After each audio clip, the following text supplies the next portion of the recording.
शिक्षा में जो भी प्रगति हुई, काफ़ी उल्लेखनीय प्रगति हुई है पिछले 20 सालों में, उसको हम लोग और आगे ले जाएंगे। और TRE-4 की भी परीक्षाएं होंगी और BPSC से अभी तक चुनाव का माहौल था। BPSC से कोऑर्डिनेशन करके हम लोग जो भी समस्याएं उसका निराकरण भी करेंगे। 1 करोड़ नौकरी की बात नहीं, माननीय मुख्यमंत्री जी ने रोजगार और नौकरी की बात की, तो निश्चित रूप से सभी विभाग मिलकर के इस पर वर्क प्लान होगा। नमस्कार, हमारा नाम है समरीन और आपने देखना शुरू कर दिया है लाइव सिटीज।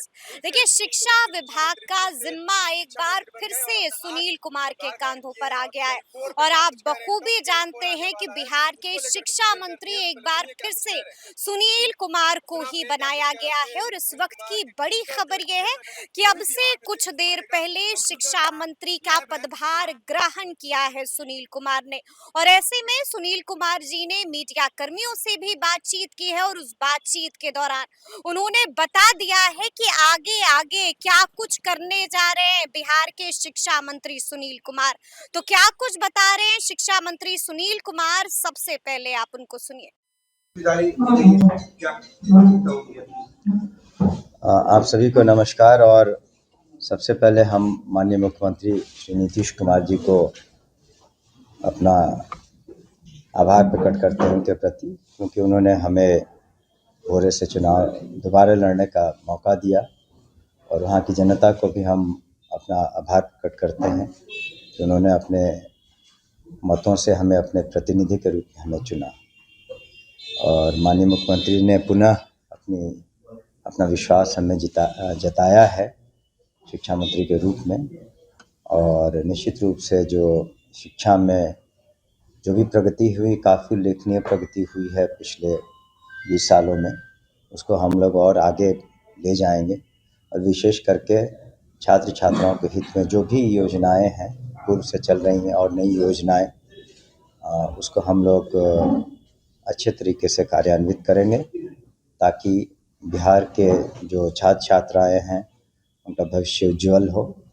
और विशेष करके शिक्षा की गुणवत्ता पर ध्यान दिया जाएगा। उच्च शिक्षा में सेशंस टाइम पर हों और साथ ही साथ किस तरीके से जो छात्र छात्राएं उन्हें रोज़गार मिले, नौकरी मिले, और इन सब बातों पर ध्यान दिया जाएगा। आपने अभी आज पढ़ा ही, कैबिनेट में माननीय मुख्यमंत्री जी ने ये निर्णय लिया है कि एक बड़े पैमाने पर औद्योगिकरण कराया जाएगा।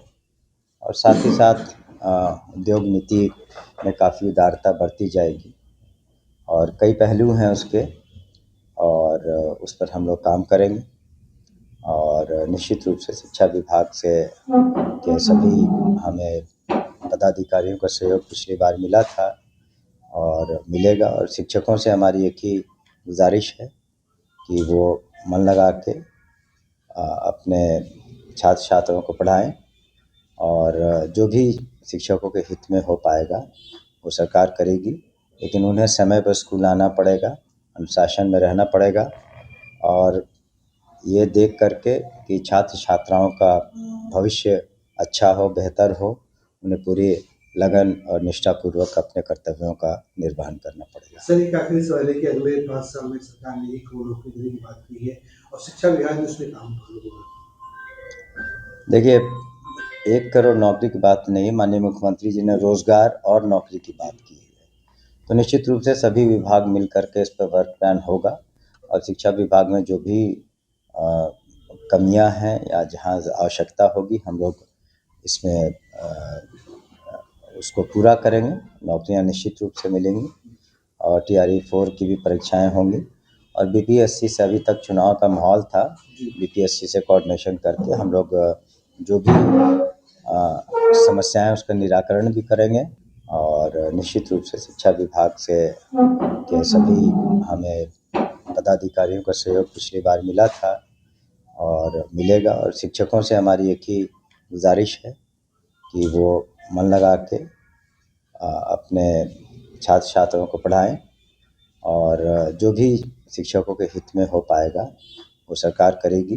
लेकिन उन्हें समय पर स्कूल आना पड़ेगा, अनुशासन में रहना पड़ेगा, और ये देख करके कि छात्र छात्राओं का भविष्य अच्छा हो, बेहतर हो, उन्हें पूरी लगन और निष्ठापूर्वक अपने कर्तव्यों का निर्वहन करना पड़ेगा। सर एक आखिरी सवाल है कि अगले 5 साल में सरकार ने 1 करोड़ नौकरी देने की बात की है और शिक्षा विभाग ने उसमें काम करोगे। देखिए, 1 करोड़ नौकरी की बात नहीं, माननीय मुख्यमंत्री जी ने रोज़गार और नौकरी की बात की है। तो निश्चित रूप से सभी विभाग मिल कर के इस पर वर्क प्लान होगा और शिक्षा विभाग में जो भी कमियां हैं या जहां आवश्यकता होगी, हम लोग इसमें उसको पूरा करेंगे। नौकरियां निश्चित रूप से मिलेंगी और TRE 4 की भी परीक्षाएं होंगी और BPSC से अभी तक चुनाव का माहौल था। BPSC से कोऑर्डिनेशन करके हम लोग जो भी समस्याएं उसका निराकरण भी करेंगे और जो भी अपेक्षाएं हैं बिहार के युवाओं की, उस पर हम लोग कोशिश करेंगे कि खरा उतरे। केंद्र सरकार लगातार डिजिटल एजुकेशन की बात कर रही है। बिहार सरकार डिजिटल एजुकेशन को किस तरह से देखती है? डिजिटल एजुकेशन प्लेटफॉर्म पर बहुत सारी चीज़ें हो रही है। आप एक सिंपल उदाहरण है कि आज जितने शिक्षक हैं 6.25 लाख, वो डिजिटल प्लेटफॉर्म पर ही अपना अटेंडेंस बनाते हैं, या जो भी अनुश्रवण हो रहा है उसमें डिजिटल प्लेटफॉर्म का बहुत बड़ा रोल है। आपने देखा होगा कि करीब करीब 50 लाख छात्र छात्राओं को डिजिटल प्लेटफॉर्म के माध्यम से ही उनके खातों में करीब 3,000 करोड़ रुपए यूनिफॉर्म के, साइकिल के और छात्रवृत्ति योजनाओं के गए थे। तो ये सब डिजिटल प्लेटफॉर्म की ओर हमारे ऑफिस में भी ई-फाइल्स आती हैं।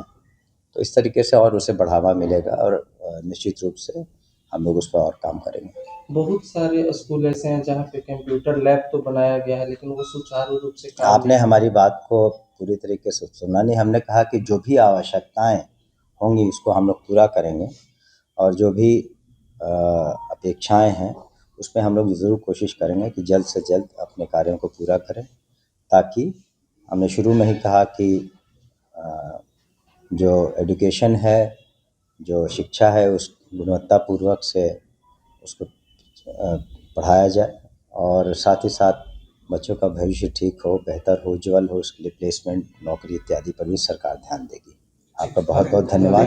जय हिंद। तो सुना आपने कि शिक्षा मंत्री सुनील कुमार ने क्या कुछ कहा है। आपने सुना होगा कि उन्होंने साफ साफ BPSC TRE 4.0 के बारे में भी बता दिया है। साफ साफ कह दिया है कि देखिए उस वक्त चुनाव था और यही वजह है कि BPSC के साथ कोऑर्डिनेशन नहीं हो पा रहा था, लेकिन अब चुनाव संपन्न हो चुके हैं और अब आने वाले दिनों में हम BPSC के साथ कोऑर्डिनेशन भी करेंगे और BPSC TRE 4.0 को लेकर के भी उन्होंने बड़ी बात कह दी है। क्या कुछ बता रहे थे शिक्षा मंत्री सुनील कुमार, वो आप सुन चुके हैं। तो फिर ये पूरी वीडियो, पूरी जानकारी आपको कैसी लगी है, कमेंट करके हमें जरूर बताइएगा। तो ऐसे तमाम अपडेट्स के लिए बिल्कुल ऐसे ही हमारे साथ बने रहिएगा और देखते रहिएगा लाइव सिटीज। बहुत शुक्रिया।